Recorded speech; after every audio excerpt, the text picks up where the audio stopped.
श्री राधा कृष्णाभ्याम नमः। सभी भक्तजनों को मेरा प्रणाम। आज हम श्री गर्ग संहिता में श्री गिरिराज खंड के अंतर्गत 11वां अध्याय सिद्ध के द्वारा अपने पूर्व जन्म के वृतांत का वर्णन तथा गोलोक से उतरे हुए विशाल रथ पर आरूढ़ हो उसका श्री कृष्ण लोक में गमन की कथा करेंगे। श्री नारद जी कहते हैं, राजन, सिद्ध की यह बात सुनकर ब्राह्मण को बड़ा विस्मय हुआ। गिरिराज के प्रभाव को जानकर उसने सिद्ध से पुनः प्रश्न किया। ब्राह्मण ने पूछा, महाभाग, इस समय तो तुम साक्षात दिव्य रूपधारी दिखाई देते हो, परंतु पूर्व जन्म में तुम कौन थे और तुमने कौन सा पाप किया था? सिद्ध ने कहा, पूर्व जन्म में मैं एक धनी वैश्य था। अत्यंत समृद्ध वैश्य बालक होने के कारण मुझे बचपन से ही जुआ खेलने की आदत पड़ गई थी। धूर्तों और जुआरियों की गोष्ठी में मैं सबसे चतुर समझा जाता था। आगे चलकर मैं वैश्या में आसक्त हो गया, कुपथ पर चलने और मदिरा के मद से उन्मत्त रहने लगा। ब्राह्मण, इसके कारण मुझे अपने माता पिता और पत्नी की ओर से बड़ी फटकार मिलने लगी। एक दिन मैंने माँ बाप को तो जहर देकर मार डाला और पत्नी को साथ लेकर कहीं जाने के बहाने निकला और रास्ते में मैंने तलवार से उसकी हत्या कर दी। इस तरह उन सबके धन को हत्या कर मैं उस वैश्या के साथ दक्षिण दिशा में चला गया। यह है मेरी दुष्टता का परिचय। दक्षिण जाकर मैं अत्यंत निर्दयता पूर्वक लूटपाट का काम करने लगा। एक दिन उस वैश्या को भी मैंने अंधेरे कुएं में डाल दिया। डाकू तो मैं हो ही गया था। मैंने फांसी लगाकर सैकड़ों मनुष्यों को मौत के घाट उतार दिया।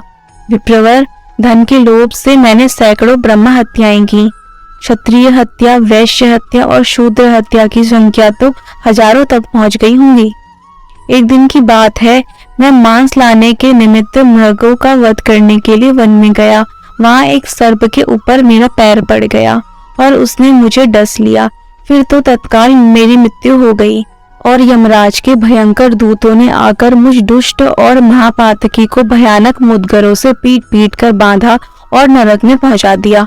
मुझे महादुष्ट मानकर कुंभी पाक में डाला गया और वहां एक मनवंतर तक रहना पड़ा। तत्पश्चात तप्त सूर्मी नामक नरक में मुझ दुष्ट को एक कल्प तक महान दुख भोगना पड़ा। इस तरह 84 लाख नरकों में से प्रत्येक में अलग अलग यमराज की इच्छा से मैं एक एक वर्ष तक पड़ता और निकलता रहता। तदनंतर भारतवर्ष में कर्म वासना के अनुसार मेरा 10 बार तो सुअर की योनि में जन्म हुआ और 100 बार व्याघ्र की योनि में, फिर 100 जन्मों तक ऊंट और उतने ही जन्मों तक भैंसा हुआ।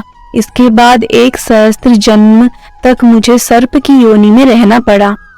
फिर कुछ दुष्ट मनुष्यों ने मिलकर मुझे मार डाला। विप्रवर, इस तरह 10,000 वर्ष बीतने पर जल शून्य विपिन में मैं ऐसा विकराल और महाखल राक्षस हुआ जैसा कि तुमने अभी अभी देखा है।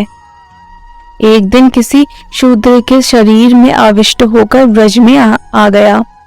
वहां वृंदावन के निकटवर्ती यमुना के सुंदर तट से हाथ में छड़ी लिए हुए कुछ श्याम वर्ण वाले श्री कृष्ण के पार्षद उठे और मुझे पीटने लगे।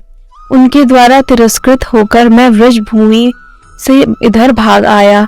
तब से बहुत दिनों तक मैं भूखा रहा और तुम्हें खा जाने के लिए यहाँ आया। इतने में ही तुमने मुझे गिरिराज के पत्थर से मार दिया। मुने, मुझ पर साक्षात श्री कृष्ण की कृपा हो गई, जिससे मेरा कल्याण हो गया। श्री नारद जी कहते हैं, राजन, वह इस प्रकार कह ही रहा था कि गोलोक से एक विशाल रथ उतरा। वह सहस्त्रों सूर्यों के समान तेजस्वी था और उसमें 10,000 घोड़े जुते हुए थे। नरेश्वर, उससे हजारों पहियों के चलने की ध्वनि होती थी। लाखों पार्षद उसकी शोभा बढ़ा रहे थे। मंजीर और शुद्र घंटिकाओं के समूह से आच्छादित वह रथ अत्यंत मनोहर दिखाई देता था। ब्राह्मण के देखते देखते उस सिद्ध को लेने के लिए जब वह रथ आया, तब ब्राह्मण और सिद्ध दोनों ने उस दिव्य रथ को नमस्कार किया। मिथिलेश्वर, तदनंतर वह सिद्ध उस रथ पर आरूढ़ हो दिग्मंडल को प्रकाशित करता हुआ परात्पर श्री कृष्ण लोक में पहुंच गया, जो निकुंज लीला के कारण ललित एवं परम मनोहर है।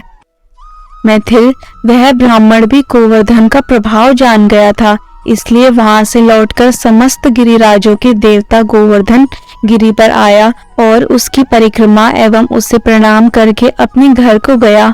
राजन, इस प्रकार मैंने यह विचित्र एवं उत्तम मोक्षदायक श्री गिरिराज खंड तुम्हें कह सुनाया।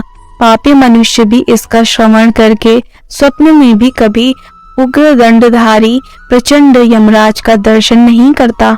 जो मनुष्य गिरिराज के यश से परिपूर्ण गोपराज श्री कृष्ण की नूतन केली के रहस्य को सुनता है, वह देवराज इंद्र की भांति इस लोक में सुख भोगता है और नंदराज के समान परलोक में शांति का अनुभव करता है। इस प्रकार श्री गर्ग संहिता में श्री गिरिराज खंड के अंतर्गत श्री नारद बहुलाश्व संवाद में श्री गिरिराज प्रभाव प्रस्ताव वर्णन के प्रसंग में सिद्ध मोक्ष नामक 11वां अध्याय पूरा हुआ। श्री गिरिराज खंड संपूर्ण। जय जय श्री राधे कृष्ण।